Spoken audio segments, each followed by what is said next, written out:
पहाड़ों में छोटी से छोटी चीज नेचर से जुड़ी होती है। जैसे आज है साजा बैसाख, जिसको हम बोलते हैं बिशु का साजा। आज के दिन के लिए हम पहले दिन ही जंगल से ब्रांच के फूल इकट्ठा करके लाते हैं बहुत सारे, और साथ ही ये पकवान बनाए जाते हैं सुबह सुबह। ये है हमारे पहाड़ों का कल्चर। तो चलिए आज दिखाती हूँ आपको अपने पहाड़ों की पीसफुल सुबह। आप खुद फील करके देखो कि कितनी पीसफुल है।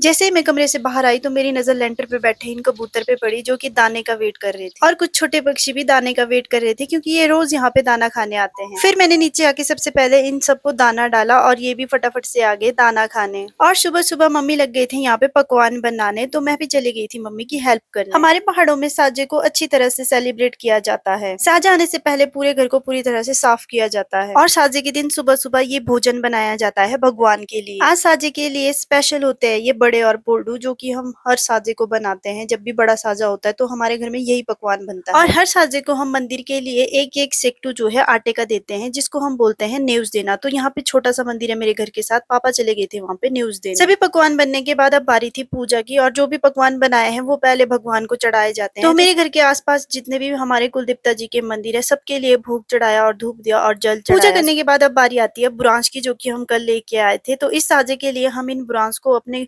घर में जितने भी दरवाजे होते हैं सभी दरवाजों पे लगाया जाता है, और इसको शुभ माना जाता है। और आज के दिन जो भी पकवान बनते हैं वो हम अकेले नहीं खाते हैं, बल्कि आपस में बांट के खाते हैं। पापा भी चल पड़े थे मंदिर के लिए, जो बाकी मंदिर बच गए थे न्यूज देने के लिए वहाँ के लिए, और साथ ही बड़ी मम्मी के लिए भी ले गए थे पोल्डू। आजकल दिन में बहुत ज्यादा तेज धूप लगती है, जिसकी वजह से खेत जाना मुश्किल हो जाता है। तो आजकल सुबह शाम ही खेतों में काम किया जाता है। आज भी हम दिन के बाद शाम के टाइम हम खेत चले गए थे। आज करनी थी हमने स्प्रे। और ये जो मक्खियां आपको ड्रम में मरी हुई दिख रही है, ये मैंने पहली बार देखी। इससे पहले मैंने ये मक्खियां कभी नहीं देखी। हमारे खेतों में भी पेड़ों में फ्लवरिंग होना स्टार्ट हो गया था, जिसके लिए स्प्रे देना बहुत जरूरी है। तो हम जो भी स्प्रे डालते हैं, पहले हम दवाइयां जो है बाल्टी में मिक्स करते हैं, उसके बाद हम ड्रम में मिक्स करते हैं और अच्छे से उसको मिक्स करते हैं ड्रम में। अभी तो एक खेत में ही स्प्रे हुई थी कि अचानक हमारी जो मशीन है उसकी डोरी टूट गई और हमारी आफत। जहाँ हमारा काम 1 घंटे में खत्म होना था, वहाँ हमें लग गए 4-5 घंटे। फिर हमें खेत में ही करनी पड़ी मशीन की मैकेनिकी, क्योंकि हमने स्प्रे करनी थी, दवाइयां जो है मिला के रखी हुई। और इस डोरी को लगाने में यहाँ पे हमारा अच्छा खासा टाइम वेस्ट हो गया। इतने में हमारी स्प्रे जो है पूरी हो जानी थी। डोरी वाली समस्या तो हल हो गई थी, लेकिन उसके बाद हमारी मशीन जो है स्टार्ट ही नहीं हो रही थी। मुश्किल से यहाँ पे मशीन स्टार्ट और फाइनली इतनी मुश्किलों के बाद हमारी स्प्रे यहाँ पे